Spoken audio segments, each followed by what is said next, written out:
Estamos en el episodio 21 y ya estamos entrando, como decíamos, en el corazón de este ciclo. Y el tema bien concreto ahora es a quiénes le debemos, porque hay múltiples acreedores, la gente a veces lo dice en singular, la deuda, y la deuda es plural, porque hay una variedad bastante importante de acreedores y cada deuda tiene sus particularidades, don Héctor. Y bueno, es oportuno ya que entremos a esclarecer ese tema, ponerle nombre y apellido a los acreedores y de los montos que podemos saber. ¿Le parece, Héctor, más o menos, aproximarnos al tema de... A ver, en efecto, Santiago, sí, pero con una aclaración preliminar importantísima. A ver. La deuda es secreta. Ah.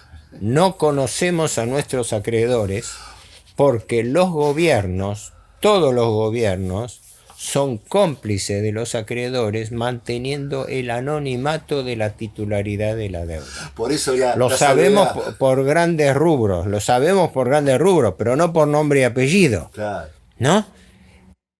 Esto es importante y es la aclaración preliminar. Porque y una de las cosas más terribles, porque no saber a quién le debes y en concepto de qué. Claro. Pongamos que un individuo, una familia, una empresa, una institución cualquiera está en una crisis de deuda, quiere decir una deuda que no puede pagar, como el caso de la Argentina.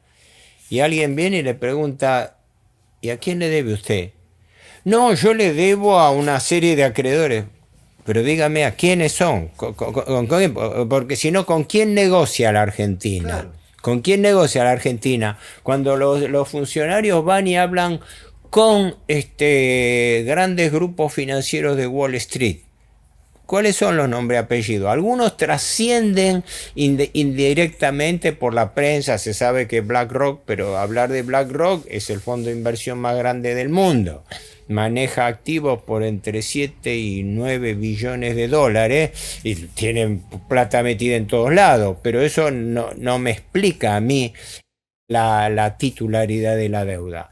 El primer problema que tenemos es porque nosotros en el programa anterior hemos visto el problema, hay que entender primero la naturaleza del problema de la deuda, que decíamos es la usura, y la usura como sistema. Para cerrar este tema, alguna vez creo que le escuché decir a usted que en algunos procesos como el Plan Brady y otras negociaciones se volatilizó el nombre del acreedor, no saber a quién se le debe. En todos los casos, es más, en la causa Olmos que inició Alejandro Olmos padre, y que el hijo de él, que soy amigo, Alejandro Olmos Gaona, ha continuado con respecto a la causa Olmos II, que después en algún momento hablaremos de eso, ¿no?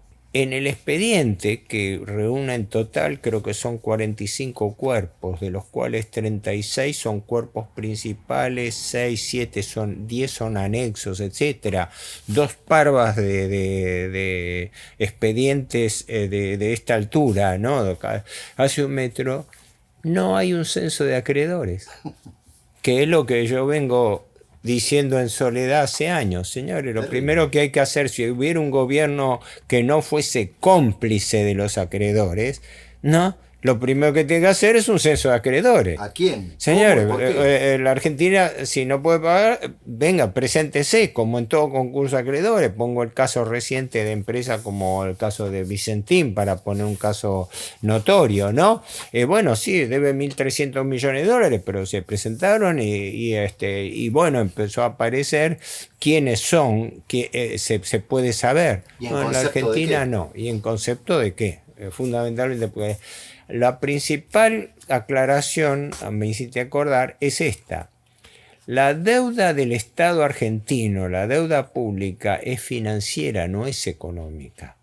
Quiere decir, no es deuda que se aplicó, pero en una mucha menor proporción, a obras públicas. Por ejemplo, sí, se pidieron a lo largo de todo este tiempo, se pidieron préstamos que iban para, por ejemplo, Yacyretá, o que podían ir y van a determinados programas. O las autopistas que se hicieron en el proceso. Esas fueron parte, si no me equivoco, de una deuda privada que después fue estatizada, ¿no?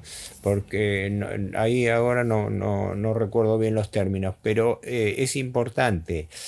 fundamentalmente la deuda que tiene el Estado argentino, la deuda pública, es financiera, no es económica. Claro. Y tiene autonomía, es decir, es una deuda financiera autónoma, o que ahora se usa mucho la palabra decir, tiene un crecimiento endógeno, lo genera la propia deuda. ¿Por qué? Porque genera intereses que no se pueden pagar, y los intereses no pagados son anatocismo, es decir, usura pura, intereses sobre intereses. El canje de deuda que hace este gobierno, que usted hablábamos en el episodio 19. Capitalizando intereses, claro, transformando intereses que debiera pagar, que como no tenemos ni la plata para pagar los intereses. Todo este ajuste que está haciendo el gobierno Milei es para pagar intereses de la deuda. El superávit fiscal que se ha conseguido en lo que va de la gestión en este año, una cosa insólita, llega a unos 6,5 billones de pesos. Pero 4,1 billones, ¿a qué se dedicaron? A pagar intereses de la deuda.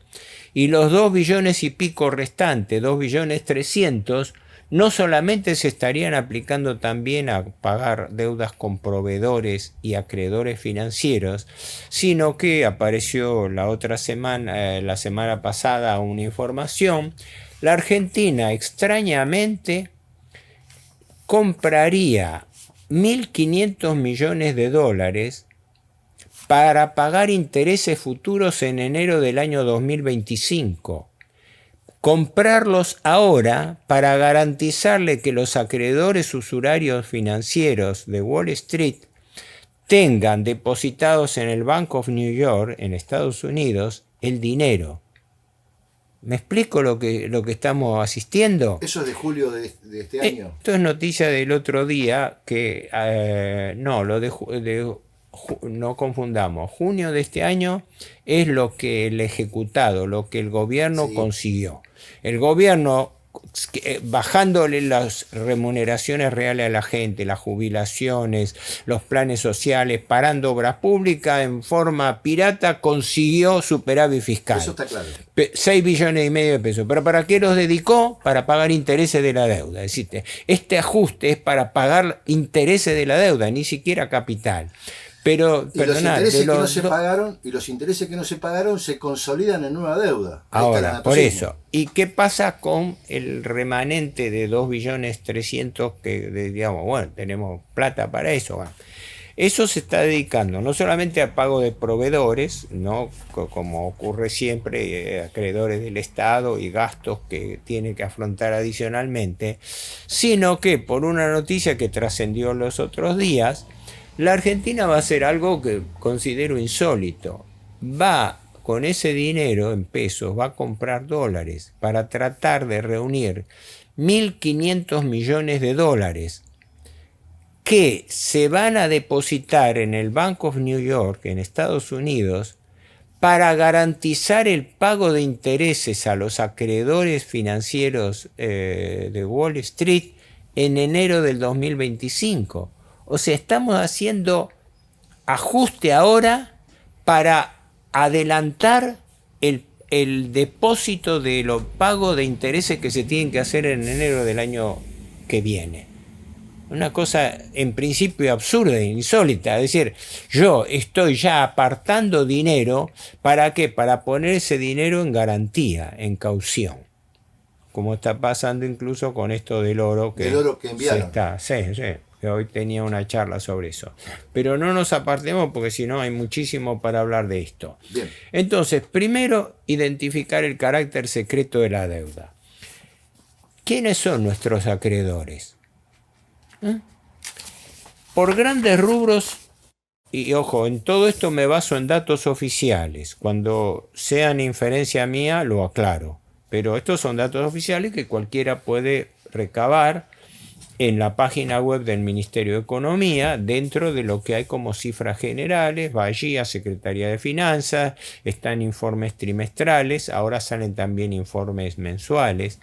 También está la OPC, la Oficina de Presupuesto del Congreso, que edita un boletín mensual sobre las finanzas públicas.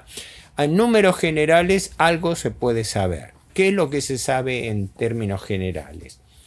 Del total a junio de este año, las cifras oficiales mensuales actualizadas con cupones ligados al PBI, la deuda pública argentina es de 455.000 millones de dólares. O sea, equivalente al Producto Bruto del país. Un poco superior, porque en algunos casos se toma un Producto Bruto de 400.000, pero según los casos toman Producto Bruto de 500.000. Entonces ese coeficiente indicador deuda dividido producto es aleatorio, no indica nada. El PBI hoy por hoy es de las épocas más altas en la que está. ¿Cómo? La deuda en relación al PBI, hoy por hoy, es alta como pocas veces.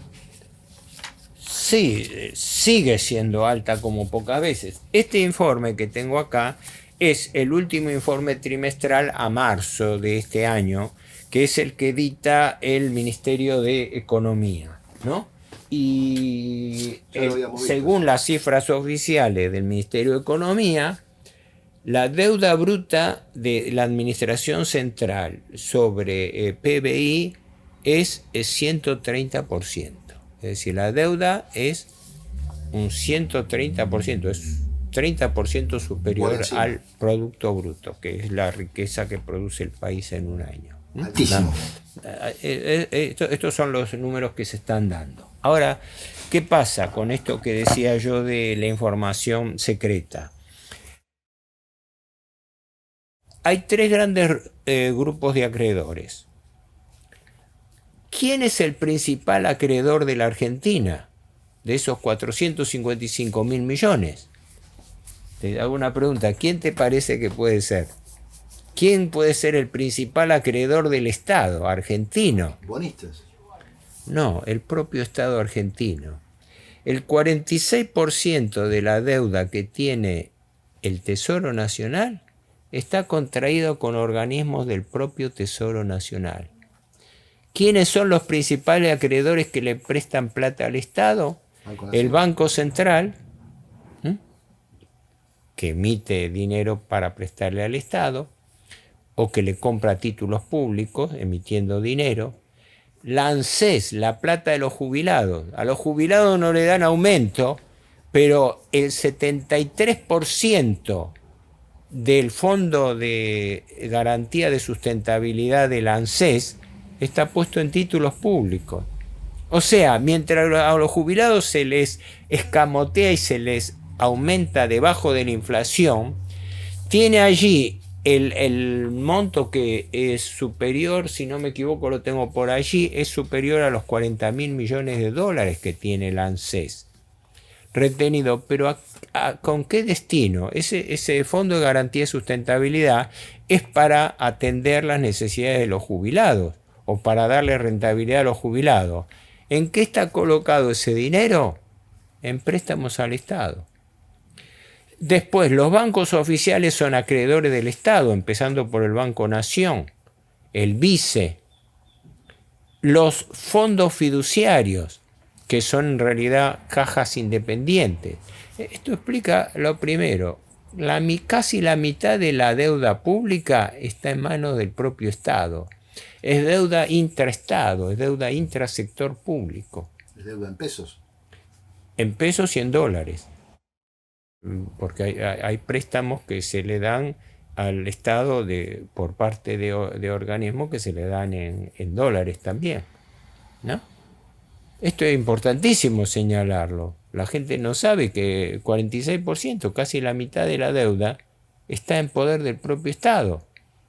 Con lo cual el Estado tiene el alivio de que esa deuda, eso sí, la deuda la refinancia totalmente, íntegramente, y le capitaliza intereses porque no le paga ni siquiera intereses. Pero es deuda que está acá, es deuda que no mueve el equilibrio del Estado. Sí afecta a la población porque desfinancia. Por ejemplo, la plata de los jubilados que se está sacando para cubrir deuda pública. Entonces, el 46% de la deuda es deuda intraestado. El 34% de la deuda está en manos privadas. Y el 20% se le debe a organismos financieros internacionales, empezando por el Fondo Monetario, que es a quien más se le debe. Pero está claro la de la estructura. Esto es en grandes rubros cuánto se debe al Estado. Ahora, ¿qué pasa? Si querés y si tenemos tiempo, le damos un pequeño vistazo a esto para saber cuánto, tener una idea cuantitativa de cuánto se debe. Sí, Héctor, por supuesto. Estas son cifras oficiales al 31 de marzo, que es cuando aparecen desagregadas en el informe trimestral. No, hoy es 455 mil millones de dólares. A marzo eran 416 mil. Hay una diferencia, Ha ¿no? aumentado muchísimo.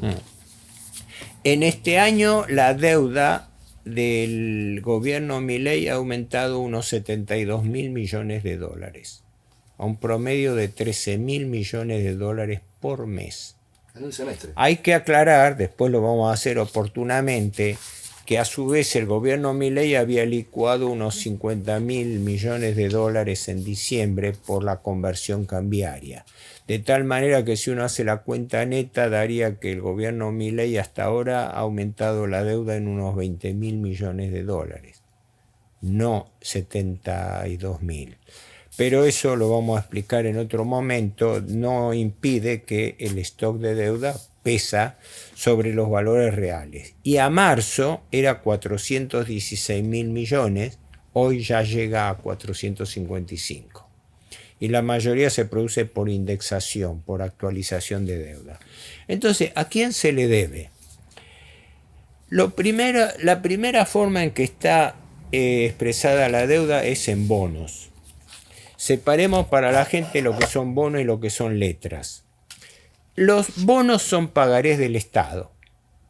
Son títulos públicos que representan una obligación. Como un privado firma un pagaré, el Estado emite un bono. Así que los bonos son pagarés del Estado. Ahora, si los pagarés son a corto plazo, es decir, se considera a corto plazo cuando son menores de un año, se llama letra. O sea, la diferencia entre letras y bonos es que los dos son pagarés del Estado. Nada más que las letras son las que vencen hasta un año y los bonos son los que vencen a 15, 20 dólares. Ya las refinanciaciones sucesivas ya hacen que el cronograma pase el año 2045. Pero creo que había una deuda. No había hecho a 100 años. Y Caputo efectivamente había emitido una deuda a 100 años que vencía en el 2119, pero creo, por las cifras que luego de ese negociado, porque es un negociado colocar deuda a 100 años, esa deuda fue rescatada anticipadamente convirtiéndola en otros bonos. ¿La gestión de quién? Bajo la gestión Macri. Sí. La gestión Macri no sé si la habrá continuado la administración Fernández. Es un capítulo que me abstengo ahora de hablar porque no lo conozco, no tuve oportunidad y además tampoco hay información. Pero sé que si no la totalidad, la mayor parte de esa deuda, ese bono a 100 años que emitió por una cifra que, bueno, en relación al total de la deuda no es tan relevante, eran 2.700 millones de dólares, ¿no? Pero tenían la paradoja de que se devolvía el capital en 10 años y por los 90 años restantes el país quedaba pagando los intereses. Un absurdo total, pues una maniobra cuasi delictiva. Porque estamos hablando de malversación de fondos públicos. ¿No hubo causa penal por esa toma? Hubo denuncias, pero sé que fueron desestimadas por la justicia. Por la liberalidad con que el gobierno puede manejar unilateralmente la deuda. Comodoro Pi siempre jugó con el macrismo. Jugó con todos los gobiernos, porque la causa Olmos quedó diferida, tardó 20 años, y cuando se expidió el juez Ballestero la pateó al Congreso. Y la causa Olmos II lleva más de 22, 23 años y está cajoneada por la justicia prácticamente. Pero vamos a esto. Bueno, La mayor parte de la deuda está en bonos. Quiere decir que de estos 450 espera que entre mis problemas de lectura y la letra chica tengo que apelar a un instrumento más efectivo. Si bien estos bonos pueden estar en manos de privados o del propio Estado, pero a marzo de este año, de los 416.000 millones, la mayoría, 300.000, estaban en bonos. Los bonos, que son pagares del Estado, son al portador. Por eso cambian y pueden cambiar de manos continuamente. Por eso yo he insistido tantas veces que el gobierno tiene la obligación de llevar un censo de acreedores.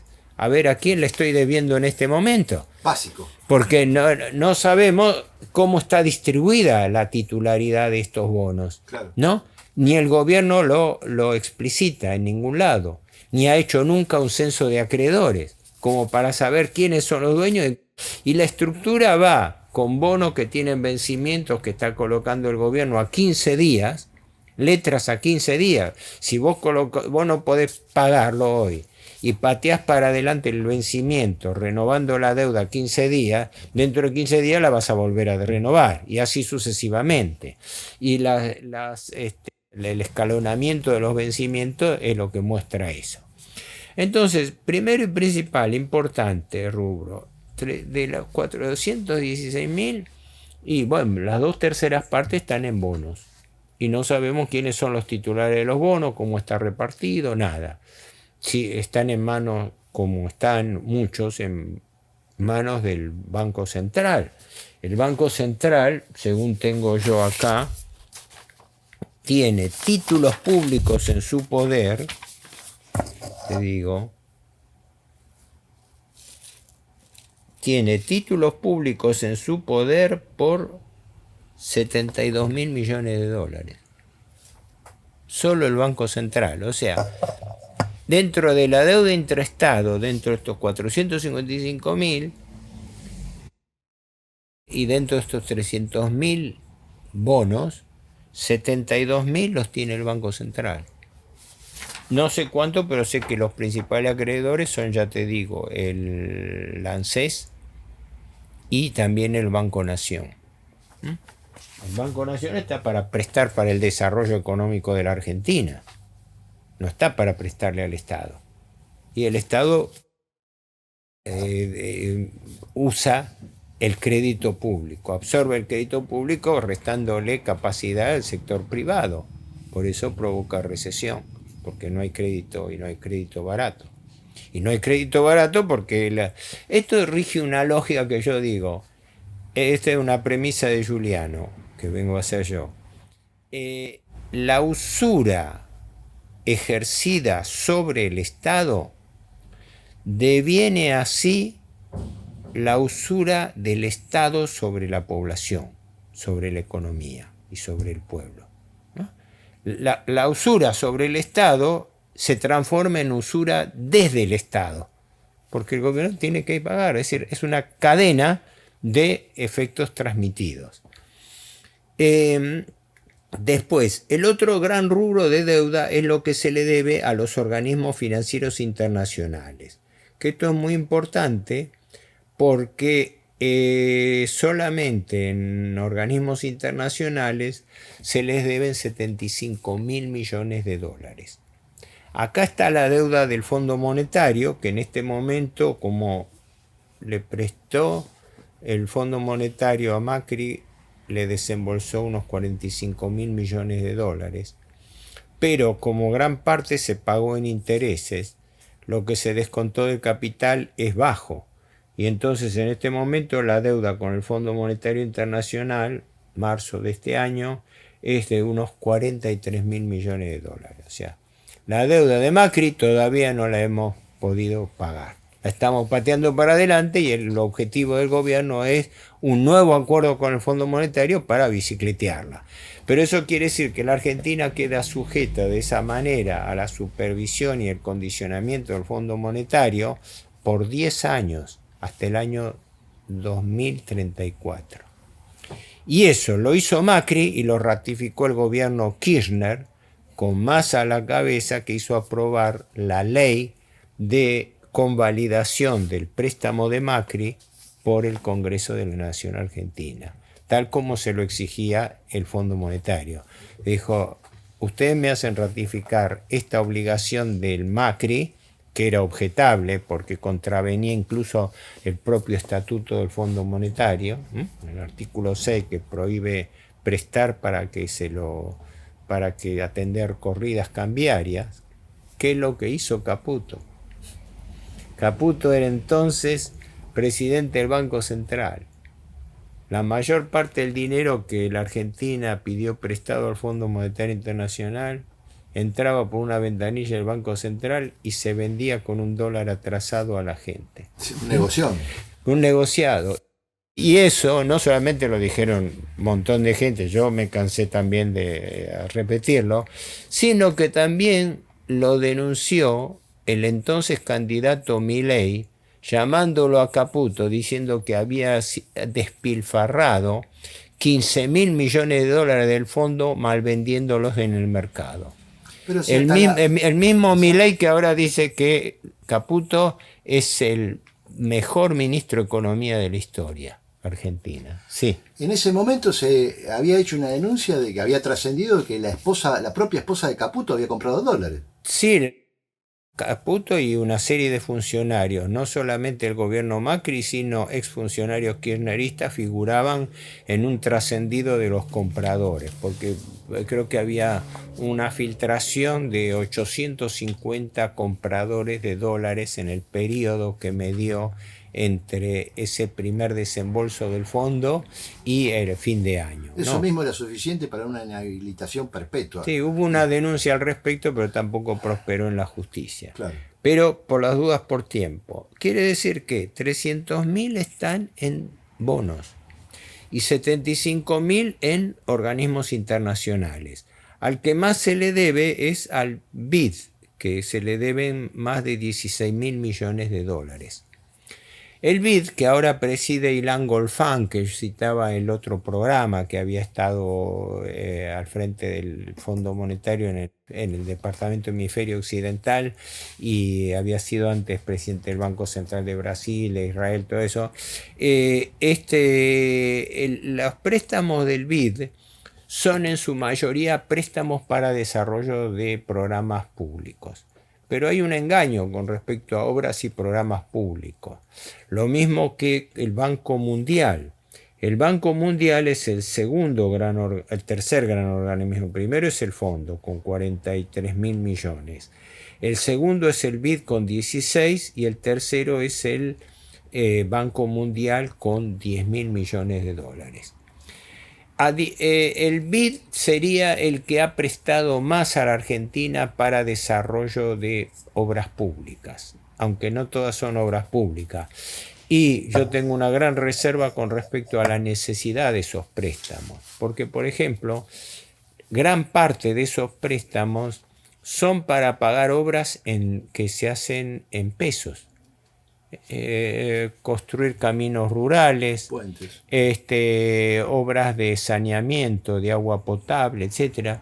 Entonces viene la vieja pregunta que hacía el profesor Walter Beberage Allende, a quien yo conocí hace más de 30 años, él ya falleció hace tiempo, ¿no? Donde él señalaba este absurdo de tomar una deuda en moneda extranjera, en dólares, para pagar obras públicas en pesos. Porque quiere decir que esa plata viene prestada, el Banco Central convierte esos dólares en pesos y da los pesos para poder desarrollar obras públicas. Un absurdo total. Y la mayoría de los préstamos de los organismos internacionales se utiliza más que para proyectos, en una gran proporción, para pagar consultoras y pagar a proveedores que están en una lista de los propios bancos, Mundial y BID.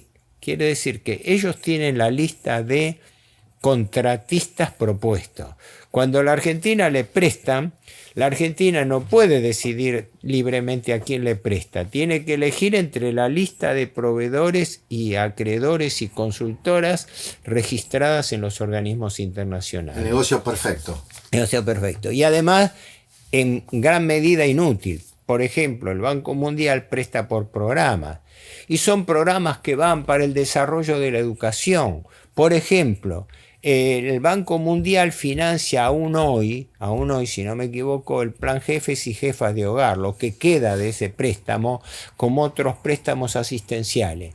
Es un absurdo tomar deuda para sostener un gasto público, porque ese gasto público no tiene capacidad de repago. Si vos me decís, yo tomo un préstamo, pero con esto hago un dique, hago una obra pública, por lo menos se traduce en algo material. Pero si yo estoy tomando deuda en moneda extranjera para pagar planes sociales en pesos, estoy haciendo el peor negocio de todo. Inflacionario. Décadas. Y eso es el efecto. Después se lamentan por el destino de los planes sociales. Vayan a preguntar por qué se pidieron préstamos en dólares para eso. La lista sigue, creo que no nos va a dar el tiempo para poder desarrollarlo, pero fundamentalmente esto era para dar un pantallazo. Es más, existe una aclaración importantísima para hacer.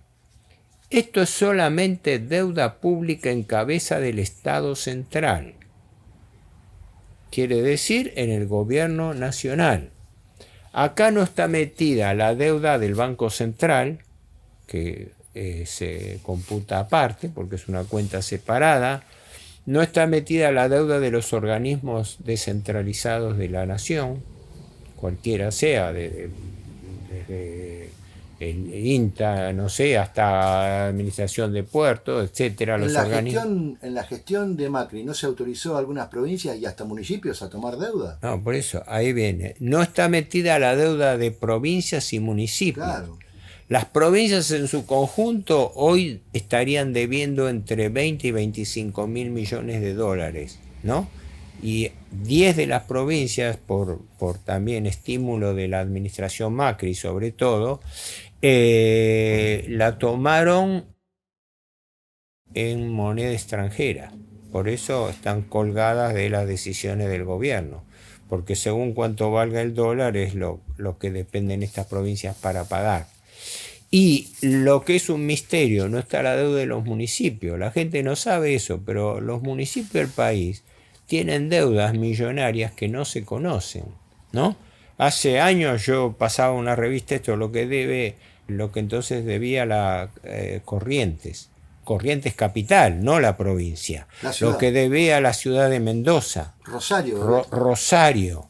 Salta, no sé, Córdoba, así que cuando hablamos de que la deuda es un secreto, nos referimos también a que solamente estamos computando la deuda en cabeza del Estado Nacional, no la deuda total de la nación. Por ejemplo, no están metidos acá la deuda de las empresas del Estado, no está metida la deuda de los fondos fiduciarios y, lo más terrorífico, no está metida la deuda por juicios perdidos contra el Estado con sentencia en firme, que hay que pagarla, más allá que se pueden apelar o no. Ahí están preguntando, ¿qué pasa con los 16 mil millones de dólares perdidos en el juicio de YPF, por ejemplo, ¿no? Del que viene de arrastre de esta restatización que hizo el gobierno Kirchner con Kicillof? No, la lista... Repsol le había hecho tomar deuda a YPF en su momento. Aparte, creo también fue por Aerolíneas Argentinas, ya desde que estaba Marsans, el grupo español. ¿Sí? No, es un engendro total. Ahora, el tema sería larguísimo, pero por lo menos para redondear esto, ¿cómo cerramos el razonamiento? Esto fue el objetivo, dar un pantallazo a los datos de la deuda, al cuadro de situación. Responder a la idea de, bueno, ¿a quién debe la Argentina? No lo sabemos porque el gobierno lo mantiene en secreto. No sabemos quiénes son los acreedores de la Argentina. Sabemos por grandes rubros, sabemos cuál es el impacto, pero no tenemos un censo de acreedores que permita saber cuánto es el peso de cada uno. Podemos tener un acreedor de 100 millones de dólares y al lado de él uno de 50 millones de dólares o de 500 millones o de 1000 y pico millones, que generalmente son fondos de inversión y son consorcios, pero por lo menos tener identificados, porque a su vez los fondos de inversión como los bancos no dan información sobre los clientes que forman parte de ese fondo de inversión por el secreto bancario. Consecuentemente estamos frente a esta es la forma en que se instrumenta la trampa de deuda perpetua a la cual yo hago permanentemente alusión. ¿Por qué? Porque es la refinanciación perpetua. Los vencimientos de capital no se pueden efectuar.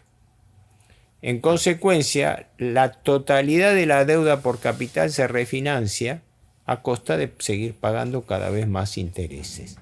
Entonces, esta es lo que yo llamo la trampa de deuda perpetua, la refinanciación indefinida de una deuda impagable.